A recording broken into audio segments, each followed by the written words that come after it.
প্রথমবারের মতো ভূখণ্ডে চীনের অনুপ্রবেশ স্বীকার করল ভারত। লেবাননে বিস্ফোরণে বৈরুতের অর্ধেক ধূলিসাৎ, ঘরহারা ৩ লাখ মানুষ। বিস্ফোরণের পর বৈরুতে বন্দর কর্মকর্তাদের গৃহবন্দী করা হয়েছে। পাকিস্তানে বিক্ষোভে গ্রেনেড হামলায় আহত ৩০ জন। বিশেষ মর্যাদা বাতিলের বর্ষপূর্তিতে কারফিউর কবলে কাশ্মীর। আয়রন ডোমের সমর্থনে মার্কিন কার্গো বিমান ইসরায়েলে। রাম আমাদের সংস্কৃতির ভিত্তি, ভারতের মর্যাদা পুরুষোত্তম, বলছেন নরেন্দ্র মোদী। সামনে নির্বাচন না থাকলে ইরান এখন আলোচনার টেবিলে থাকত, বলছেন ডোনাল্ড ট্রাম্প। শেষ পর্যন্ত প্রকৃত নিয়ন্ত্রণ রেখা অতিক্রম করে চীনা সেনাবাহিনীর অনুপ্রবেশের কথা সরকারিভাবে স্বীকার করল নয়াদিল্লি। বৃহস্পতিবার কেন্দ্রীয় প্রতিরক্ষা মন্ত্রণালয় জুন মাসের কাজের খতিয়ান দিতে গিয়ে বিষয়টির সত্যতা স্বীকার করে বলে হিন্দুস্তান টাইমস জানিয়েছে। প্রতিরক্ষা মন্ত্রণালয়ের বিবৃতিতে বলা হয়েছে, গত ৫ মে থেকে প্রকৃত নিয়ন্ত্রণ রেখা বরাবর, বিশেষ করে গালোয়ান উপত্যকা অঞ্চলে চীনা আগ্রাসনের মাত্রা বেড়ে চলেছে। গত ১৭ থেকে ১৮ মে চীনা সেনার কুগ্রাং, নালা, গোগ্রা এবং প্যাগং সরোবরের উত্তর তীরবর্তী অঞ্চলে ঢুকে পড়েছে। একই সঙ্গে সরকারি বিবৃতিতে বলা হয়, ঘটনার জেরে দুই দেশের সেনাবাহিনীর মধ্যে পরিস্থিতির মীমাংসা করতে ৫ মে সশস্ত্র আদান প্রদান ঘটেছে। ৬ মে দুপক্ষের মধ্যে কর্পস কমান্ডার পর্যায়ের পতাকা বৈঠক হয়েছে। যদিও এরপর গত ১৫ জুন দুই বাহিনীর মধ্যে সশস্ত্র সংঘাত হয়, যার কারণে দুপক্ষে বেশ কিছু হতাহতের ঘটনা ঘটে। বিবৃতিতে আরও বলা হয়েছে, সংঘর্ষের পর সেনা প্রত্যাহারের উদ্দেশ্যে ২২ জুন দ্বিতীয় কর্পস কমান্ডার ফ্ল্যাগ মিটিং হয়, যদিও সামরিক, কূটনৈতিক ও স্তরে আলোচনা চালু হয়েছে।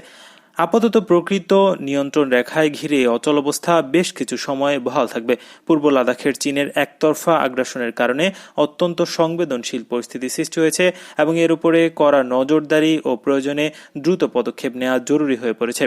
এর আগে বিভিন্ন সূত্র ভারতীয় ভূখণ্ডে চীনা সেনাদের অনুপ্রবেশ নিয়ে সোচ্চার হলেও এবং বিরোধীরা এ নিয়ে প্রশ্ন তুললেও নরেন্দ্র মোদী সরকার বিষয়টি এড়িয়ে গিয়েছিল। এবার প্রতিরক্ষা মন্ত্রণালয়ের বিবৃতিতে সেই কৌতূহল নিরসন ঘটল। প্রসঙ্গ, গত ১৫ জুন লাদাখ সীমান্তের গালোয়ান উপত্যকায় চীন ও ভারতের মধ্যে রক্তক্ষয়ী সংঘর্ষ হয়েছে। এতে ভারতীয় সেনাবাহিনীর ২০ জওয়ান নিহত হয়। লেবাননের রাজধানী বৈরুতে ভয়াবহ বিস্ফোরণে শহরটি অর্ধেকই ধূলিসাৎ হয়ে গেছে। এই দুর্ঘটনায় অন্তত ৩ লাখ মানুষ গৃহহীন হয়ে পড়েছে। এ তথ্য জানিয়েছে স্থানীয় গভর্নর মারওয়ান ওবায়দ। মঙ্গলবার সন্ধ্যায় বিস্ফোরণে বুধবার পর্যন্ত শতাধিক প্রাণহানির খবর পাওয়া গেছে। আহত হয়েছেন ৪,০০০-এরও বেশি। এখন অনেকে ধ্বংসস্তূপের নিচে আটকা পড়ে রয়েছেন বলে হতাহতের সংখ্যা আরও বাড়তে পারে বলে আশঙ্কা প্রকাশ করেছেন গভর্নর আবৈদ। এদিকে লেবানন এবং অন্য কোনো দেশে বৈরুতে বিস্ফোরণের ঘটনায় হামলার যোগসূত্র থাকার সম্ভাবনা স্বীকার না করলেও মার্কিন প্রেসিডেন্ট ডোনাল্ড ট্রাম্প এটিকে ভয়াবহ হামলা বলে দাবি করেছে। বিস্ফোরণস্থলের ২ কিলোমিটারেরও কম দূরত্বে অবস্থিত সেন্ট জর্জ হাসপাতাল। সেখানকার এক চিকিৎসক গার্ডিয়ানকে বলেন, আহতদের হাসপাতালে নিয়ে আসছে মানুষ, তবে আমরা তাদের ভর্তি করাতে পারছি না। তাদের রাস্তার উপরে চিকিৎসা দিতে হচ্ছে। হাসপাতাল ভবন ভেঙে গেছে, ধ্বংস হয়ে গেছে জরুরি বিভাগ। এক নিরাপত্তা সূত্রকে উদ্ধৃত করে ফরাসি বার্তা সংস্থা এএফপি জানিয়েছে, বিস্ফোরণের আহতদের চিকিৎসা দিতে শহরের বাইরে নেওয়া হচ্ছে, কারণ আহতদের সামাল দিতে ব্যর্থ হচ্ছে বৈরুতের হাসপাতালগুলো। দেশের উত্তর ও দক্ষিণের এলাকা এবং পূর্বে অবস্থিত বেক্কা উপত্যকা কর্তৃপক্ষের কাছ থেকে সহায়তা চেয়ে অ্যাম্বুলেন্স ডাকা হয়েছে। লেবাননের রেড ক্রসের প্রধান জর্জেস কেট্রানে সহ সম্প্রচার মাধ্যমে মায়াদিনকে বলেন, আমরা যা দেখছি তা বড় ধরনের এক বিপর্যয়। চারদিকে হতাহতের দেখা যাচ্ছে। আহতদের বাঁচাতে মানুষের কাছে জরুরি ভিত্তিতে রক্তদানের আহ্বান জানিয়েছে রেড ক্রস। দ্য গার্ডিয়ানের প্রতিবেদনে বলা হয়েছে, মঙ্গলবার সন্ধ্যায় বিস্ফোরণের পরপরই বন্দর এলাকায় নিখোঁজদের সন্ধানে স্বজনদের ভিড় জমাতে দেখা যায়।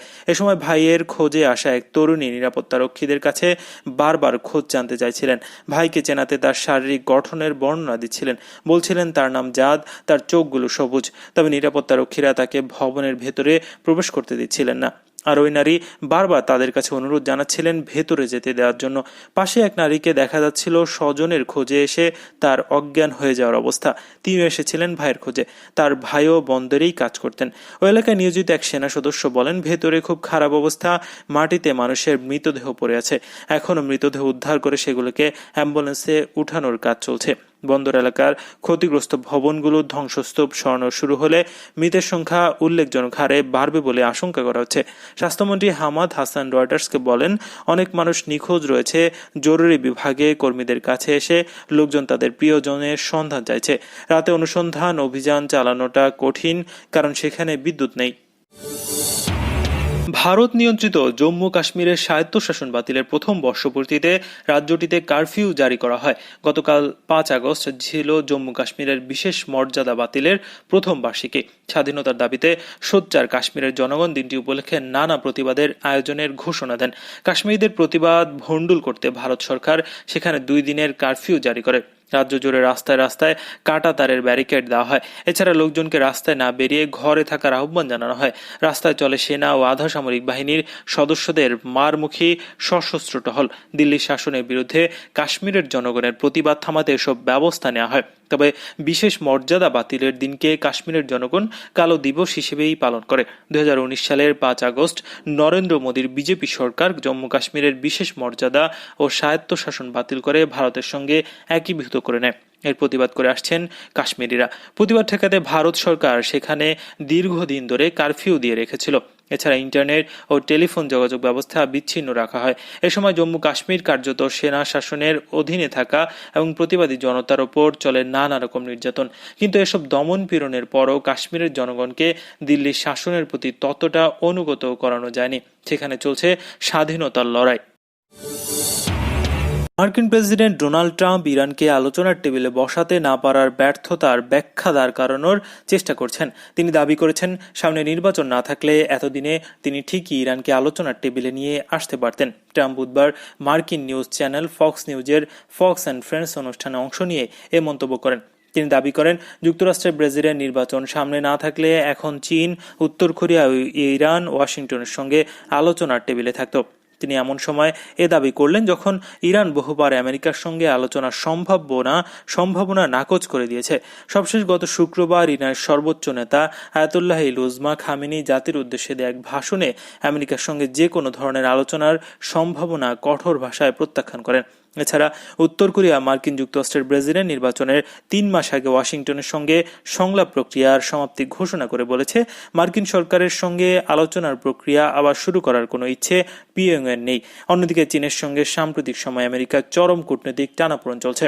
প্রেসিডেন্ট ট্রাম্প তার 4 বছরের দায়িত্ব পালনকালে পররাষ্ট্রনীতির ক্ষেত্রে চরম ব্যর্থতার পরিচয় দিয়েছেন বলে মার্কিন গণমাধ্যমগুলো নির্বাচনের আগে তার বিরুদ্ধে সরব হয়েছে। পাকিস্তানের করাচিতে বুধবার একটি র্যালিতে গ্রেনেড হামলায় অন্তত 30 জন আহত হয়েছেন। এমন এক সময় হামলার ঘটনা ঘটেছে যখন কাশ্মীরের স্বায়ত্তশাসন বাতিলের প্রথম বর্ষপূর্তি হয়েছে। আহতদের বিভিন্ন হাসপাতালে ভর্তি করা হয়েছে, তবে তাদের কারো অবস্থায় আশঙ্কাজনক নেই। প্রাদেশিক স্বাস্থ্য বিভাগের এক কর্মকর্তার বরাতে বার্তা সংস্থা রয়টার্সের খবরে এমন তথ্য জানা গেছে। করাচি পুলিশ প্রধান গোলাম নবী মোমেন বলেন, র্যালিতে একটি গ্রেনেড নিক্ষেপ করা হয়েছে, এতে বেশ কয়েকজন আহত হয়েছে। সিন্ধু দেশ বিপ্লবী আর্মি নামের এক বিচ্ছিন্নতাবাদী গোষ্ঠী এ হামলার দায় স্বীকার করেছে।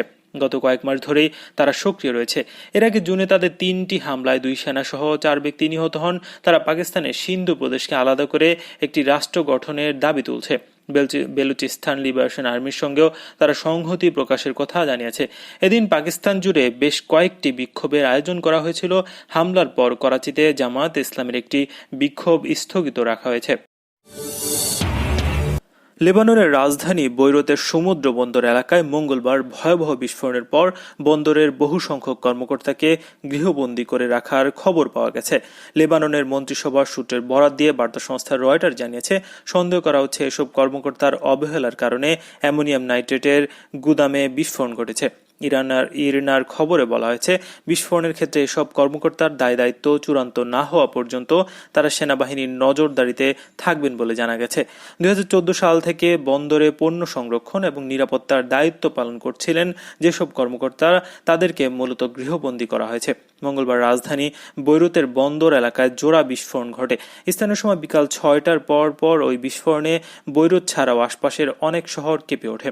বিস্ফোরণের তীব্রতা ছড়ায় বহুদূর পর্যন্ত। কয়েক কিলোমিটার দূর পর্যন্ত ঘরবাড়ির কাঁচ ভেঙে যায়, দেয়াল ও বড় প্রাচীরগুলো উড়ে যায়। কম্পন অনুভূত হয় 240 কিলোমিটার দূরের দ্বীপরাষ্ট্র সাইপ্রাসেও। সেখানকার বাসিন্দারা এই ঘটনাকে ভূমিকম্প বলে মনে করেছিলেন। প্রত্যক্ষদর্শীরা বরাতে রয়টার্স জানিয়েছে, বিস্ফোরণে পুরো বৈরুত শহর ভূমিকম্পের মতো কেঁপে ওঠে। ইন্টারনেটে ছড়িয়ে পড়া বিভিন্ন ভিডিওতে দেখা যায় বৈরুতের বন্দর এলাকা থেকে বড় গম্বুজ আকারে ধোঁয়া উঠছে। এর কিছুক্ষণের মধ্যেই বিকট বিস্ফোরণে গাড়ি ও স্থাপনা উড়ে যেতে দেখা যায়। প্রাথমিকভাবে মনে করা হচ্ছে বন্দরের এক বিস্ফোরক দ্রব্যের গুদামে মঙ্গলবার এই বিস্ফোরণের সূত্রপাত। বিস্ফোরণের পরপরই বৈরুত যেন এক ধ্বংসস্তূপে পরিণত হয়েছে। ইহুদিবাদী ইসরায়েলের ক্ষেপণাস্ত্র প্রতিরক্ষা ব্যবস্থা আয়রন ডোম বসানোর কাজে সমর্থন দিতে মার্কিন আর্মি ফিউচার্স কমান্ডের একটি কার্গো বিমান ইসরায়েলে গেছে।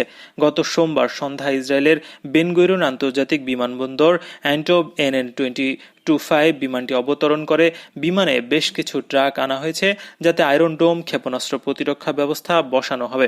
ইসরায়েলের সামরিক বাহিনী বলছে, আয়রন ডোম ক্ষেপণাস্ত্র প্রতিরক্ষা ব্যবস্থা মার্কিন সেনাদেরকে ব্যাপক ভিত্তিক ক্ষেপণাস্ত্র ও বিমান হুমকি থেকে রক্ষা করবে। গত বছর ইসরায়েলের কাছ থেকে আয়রন ডোম ক্ষেপণাস্ত্র প্রতিরক্ষা ব্যবস্থার 2টি ব্যাটারি কেনে আমেরিকা। এরপর আমেরিকার এই কার্গো বিমান ইসরায়েলে গেল। আয়রন ডোম ক্ষেপণাস্ত্র প্রতিরক্ষা ব্যবস্থা ব্যাটারি কেনার পর ইহুদিবাদী ইসরায়েলের যুদ্ধবাজ প্রধানমন্ত্রী বেনিয়ামিন নেতানিয়াহু বলেছেন, আমেরিকার পক্ষ থেকে ক্ষেপণাস্ত্র প্রতিরক্ষা ব্যবস্থা কেনার সিদ্ধান্ত ইসরায়েলের জন্য বিশাল অর্জন এবং এর মাধ্যমে ইসরায়েল এবং আমেরিকার মধ্যকার সুন্দর বন্ধুত্বের প্রমাণ পাওয়া যাচ্ছে। ভারতের প্রধানমন্ত্রী নরেন্দ্র মোদী বলেছেন, গোটা দেশ এখন রামময়। রাম জন্মভূমি আজ মুক্ত। সরু নদীর তীরে সূচনা হলো স্বর্ণযুগের। তিনি বুধবার উত্তরপ্রদেশের অযোধ্যায় বহুল আলোচিত রাম মন্দিরের ভূমি পুজো ও ভিত্তিপ্রস্তর স্থাপনের পরে এক বক্তব্যে এই মন্তব্য করেন। প্রধানমন্ত্রী বলেন, রাম মন্দিরের জন্য অনেকেই জীবন বিসর্জন দিয়েছে। সেজন্য আজকের দিন হলো ত্যাগ ও তপস্যার দিন। আর এই মন্দির হলো ত্যাগ ও তপস্যার প্রতীক। এটি আমাদের সংস্কৃতির প্রতীক, আমাদের রাষ্ট্রীয় ভাবনার প্রতীক। তার দাবি, এই মন্দির তৈরির পরে গোটা বিশ্ব থেকে দর্শনার্থীরা এখানে আসবেন। আমাদের অর্থনৈতিক অবস্থারও পরিবর্তন হবে। তিনি বলেন, শ্রীরাম ভারতের মর্যাদা পুরুষোত্তম। রাম আমাদের সংস্কৃতির ভিত্তি। এরই আলোকে অযোধ্যায় রাম জন্মভূমিতে শ্রীরামের বিশাল মন্দিরের জন্য আজ ভূমি পুজো হয়েছে। প্রধানমন্ত্রী বলেন, আমাদের মনে রাখতে হবে, মানব জীবনে আমরা যখন রামকে মেনে চলেছি, তার আদর্শের পথে আমরা থেকেই তখন বিকাশ হয়েছে। সেই পথ থেকে বিভ্রান্ত হলেই বিনাশ হয়েছে। আমাদের সবার অনুভূতিকে গুরুত্ব দিতে হবে। তিনি বলেন, অনেক বছর ধরে কাঠ আর তাঁবুর নিচে থাকা রামলালার জন্য এবার মন্দির নির্মাণ। ভাঙা গোড়ার মধ্য দিয়ে উঠে আসা এই মন্দির ইতিহাসের অনন্য হয়ে থাকবে। ভগবানের রামের অদ্ভুত শক্তি দেখুন। আজকের ওই অনুষ্ঠানে প্রধানমন্ত্রী নরেন্দ্র মোদী ছাড়াও উত্তরপ্রদেশের মুখ্যমন্ত্রী যোগী আদিত্যনাথ, RSS প্রধান মোহন ভাগবত এবং উত্তরপ্রদেশের গভর্নর আনন্দীবেন প্যাটেল প্রমুখ উপস্থিত ছিলেন। এদিকে রাম মন্দির ইস্যুতে ভারতের প্রধান বিরোধী দল কংগ্রেসের সাবেক সভাপতি রাহুল গান্ধী MP আজ বলেন, রাম মানে প্রেম, ঘৃণার মধ্য দিয়ে তাকে কখনো প্রকাশ করা যায় না। অন্যদিকে পশ্চিমবঙ্গের মুখ্যমন্ত্রী মমতা বন্দ্যোপাধ্যায় সামাজিক যোগাযোগ মাধ্যম টুইটারে বার্তা লিখেছেন, হিন্দু, মুসলিম, শিখ, খ্রিস্টান একে অপরের ভাই ভাই। আমার ভারত মহান, মহান আমার হিন্দুস্তান। এদিকে অল ইন্ডিয়া মুসলিম পার্সোনাল ল বোর্ড বলছে, কোনো সময় মসজিদ থাকলে তা চিরকালই মসজিদ। এ প্রসঙ্গে তুরস্কের ইস্তাম্বুলে আয়া সোফিয়ার উদাহরণ দেওয়া হয়। অল ইন্ডিয়া মুসলিম পার্সোনাল ল বোর্ডের সাধারণ সম্পাদক মাওলানা ওয়ালি রহমানি বলেন, বাবরি মসজিদ ছিল, আছে এবং আগামীতেও থাকবে। মসজিদে প্রতিমা স্থাপনের মাধ্যমে বা পুজো পাঠ শুরু করে দীর্ঘকাল নামাজ নিষিদ্ধ করার মাধ্যমে মসজিদের মর্যাদা শেষ হয় না। আমরা সবসময় বিশ্বাস করি যে বাবরি মসজিদ কোনো মন্দির বা কোনো হিন্দু প্রার্থনাস্থল ভেঙে নির্মিত হয়নি। পরিস্থিতি যতই খারাপ হোক না কেন, এ নিয়ে মন খারাপ করার প্রয়োজন নেই। পরিস্থিতি চিরকাল স্থায়ী হয় না।